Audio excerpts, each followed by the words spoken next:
I'm Nishtha Bijlani, and today we're going to learn the practice of Kapalbhati. So Kapalbhati is a yogic kriya. Kriyas are cleansing or purificatory techniques which help to release the toxins or the ama accumulated inside our body. So Kapalbhati is also known to be a pranayam, but it's actually a kriya first, and hence it should be practiced before your asana practices or before your exercises. Best done early in the morning on empty stomach. Now when we practice Kapalbhati regularly, you start to see a couple of changes. One would be an improvement in your respiratory function. The other would be the improvement in the digestive system. When we are exhaling with the help of Kapalbhati, you are also stimulating the abdominal organs, which as a result have its effect on the digestion. And it also helps to clear the sinus beds. It helps to give a light feeling in the head, in the skull region. And the word Kapal means skull or the forehead, and the word Bhati means shining or beaming. What that means actually is it gives a feeling of lightness, of rejuvenation, as it helps to clear the mucus accumulated in the sinus regions. In case you are pregnant or menstruating or suffer from acidity, acid reflux, high BP, hypertension, it would be best for you to avoid this.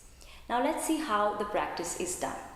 So you could be seated in a comfortable position such as this in Sukhasana, and if sitting on the mat is difficult for you, you can also do this by being on a chair. You can apply the mudra, Adi Mudra here, thumb in with the fingers wrapped around, tight fist, and keep your arms extended to the knees.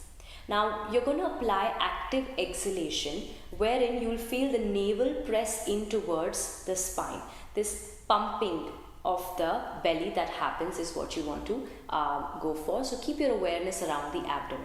Let me show you a few breaths and then you can join me in the same. So I'm going to close my eyes, keep the Adi Mudra, take a long inhalation here.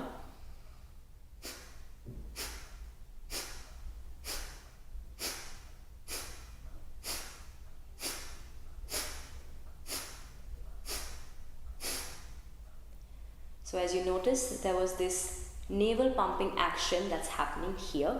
So just try to keep the rest of the body relaxed. You don't have to tighten your facial muscles or stress your forehead and the head region. Try to be relaxed in the rest of the body and allow this active exhalation to happen.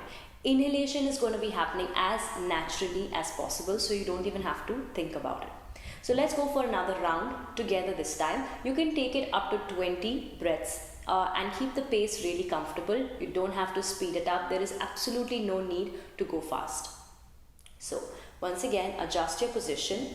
Make a tight fist in Adi Mudra. Take a few moments here to just connect with your breath and body. Shoulders, neck relaxed.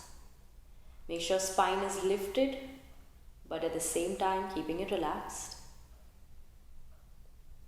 And when you're ready, you can begin.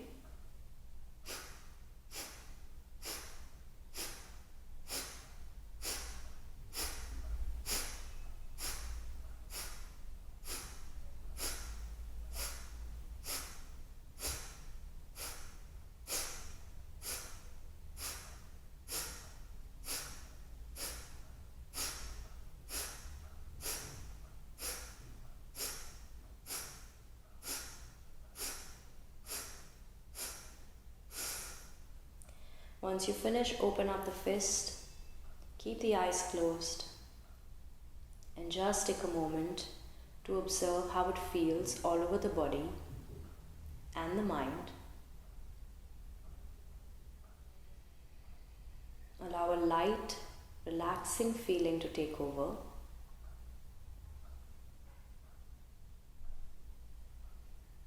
And when you're ready, slowly open your eyes. You can repeat this for about 2 more rounds. You can break it into shorter number of breaths.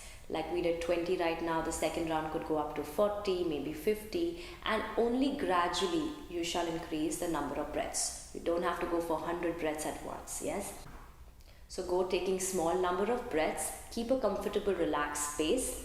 Choose to do this first thing in the morning once you freshen up, empty stomach without any tea or breakfast, and that's when you will really seek the benefits of this practice.